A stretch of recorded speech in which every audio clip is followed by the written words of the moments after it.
Hello and welcome, Exiles, to a bit of a refresher course on Recombinators. They're coming back to the game. These things were the most fun crafting I've ever had, and probably one of the most, if not the most powerful crafting mechanic we've had to date in PoE. And they're coming back in a big way. As far as we know, they're changing basically nothing outside of they're removing mutations, which mostly just hurt your odds of success. So that is, in my opinion, a buff in the most part. It removes the special sentinel mods, but it makes it easier to craft for mostly what you use these for.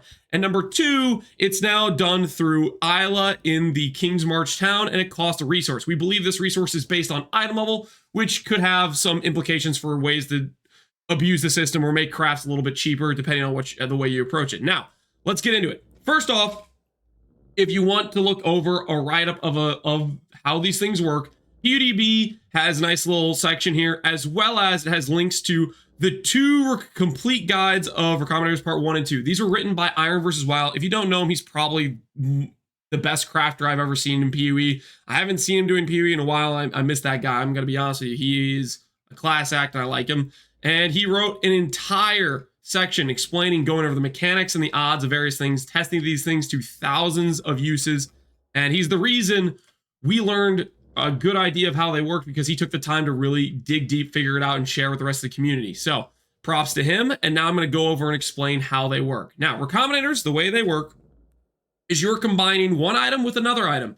And at face value, you might think, okay, that's 5 mods combining with 4 mods. But at the core of Recombinators, it actually considers suffixes and prefixes separately. So for example, you have an item with 3 suffixes, another item with 3 suffixes, and you have an item with 1 prefix, 1 prefix. You might think you're going to get a 5 mod item out of it. Maybe you think you're going to get a 6 mod item out of it. But realistically, most likely you're going to get 3 suffixes and 1 prefix back. Maybe you get 2 prefixes back, but it's kind of unlikely.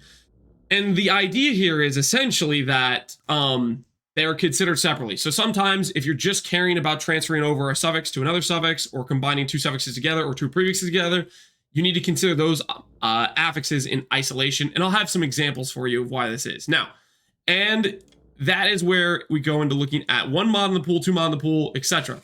The way this works is it's essentially telling you, when it says 1 mod in the pool or 2 mod in the pool, this is referring to the total number of mods in the prefix or in the suffix. So for example, if you have 3 prefixes on one item and 3 prefixes on another item, that is 6 mods in the pool.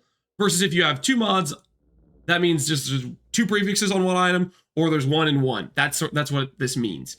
Now, this is important because it affects our odds to do certain things. What are recombinators useful for?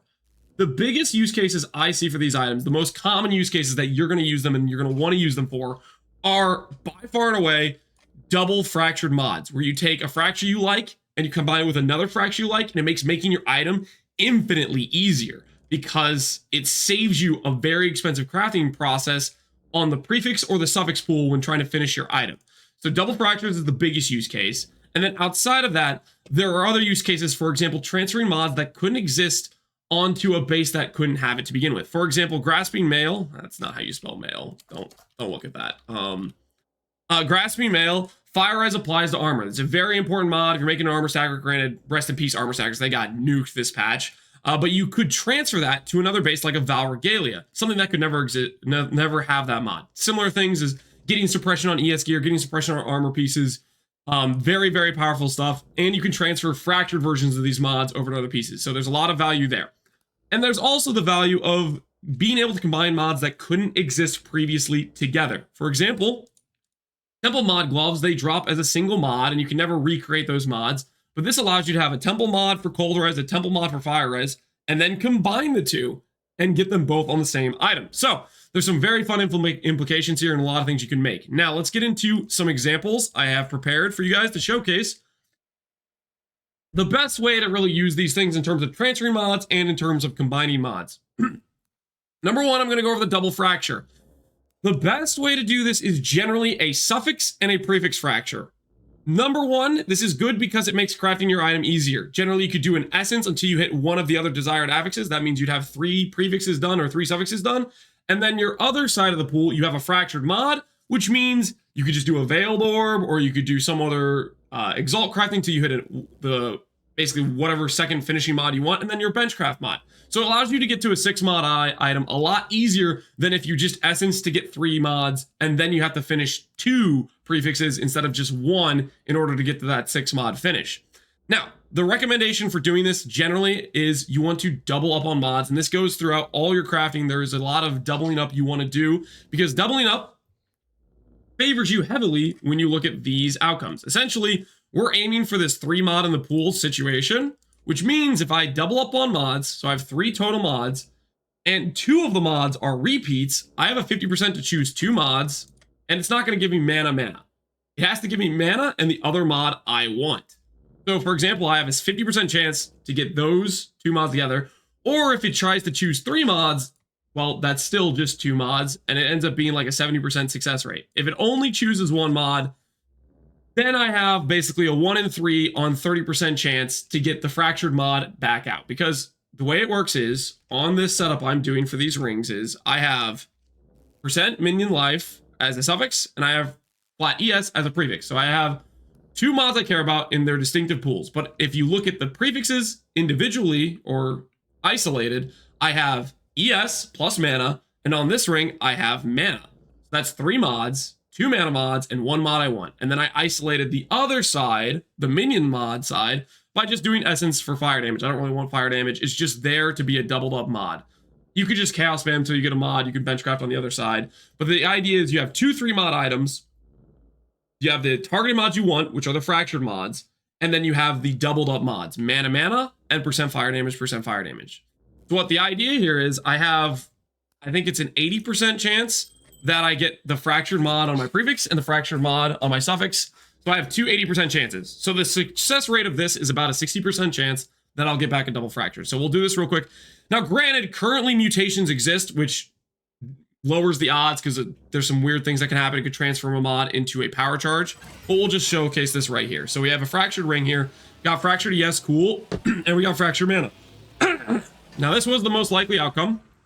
But to demonstrate it wasn't a fluke, we'll do it again, and we'll see if we get screwed. I, again, have set up where I have mana, and fire damage. It doesn't have to be mana specifically. It doesn't have to be fire damage specifically. The important part is you double up on mods, and then when you recombine them, you have the 3 mod in the suffix, 3 mod in the prefix, and you have the mod you care about, the fractured mod, basically not doubled up, and that increases your odds heavily to get the outcome you want. So we'll go back to see a paw ring here. And we got life reservation, mana, and minion life fractured, and fire damage. So this is not a fluke in the system, but this is how you set up to have the best possible odds to get the fracture you want back.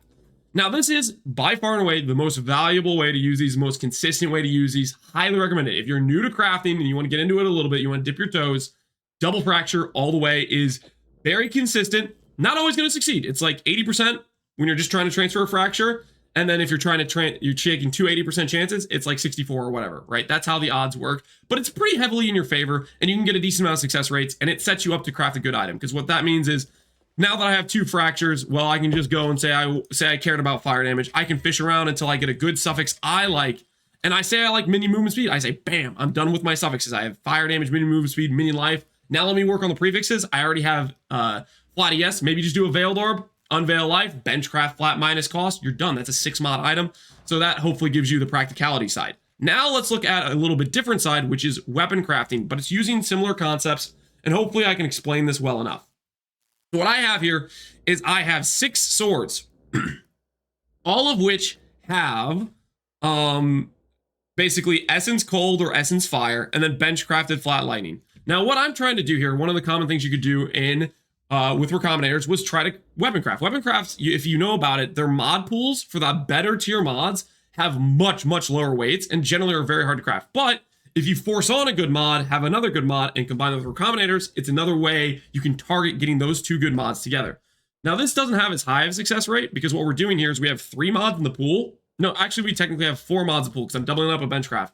And the idea here is there's a 35% chance we choose 3 mods. If it chooses 3 mods, I'll have the flat lightning I crafted, and then the desired cold and fire is that outcome. We will also have a 55% chance we choose 2 mods, in which case there is a 1 in 4 outcome where I get the 2 mods I want, and it deletes the 2 crafted lightning. Not as likely, but it makes it a little bit higher than a third. It's closer to like a 45% chance or whatever to hit the outcome we want, which is we want the essence cold with the essence fire. This is basically just if you're making an elemental weapon. You can do it for fizz weapons if you have like, you know, dictators plus flaring, etc. That's the sort of application we're talking about. But this works on a lot of things where you're trying to put 2 mods that are kind of hard to get together on the same item. So let's go ahead and go for the Recombinator. We'll see what we get as the outcome. We got killed, I think, because it looks like we didn't get many mods. Yeah, we got a 2 mod outcome. And basically 3 out of the 4 possible combinations on a 2 mod outcome are not the scenario where we win. I'm going to recombinate again. We'll see how this goes. It picks the Jewel Failure base. It's nice, the better base. But again, we lost the 1 and 4 to get the outcome we want. Hopefully I hit one of these. We'll see here. It is rough. Oh no. I can tell if the mod's starting down here. Okay, now that actually technically did work.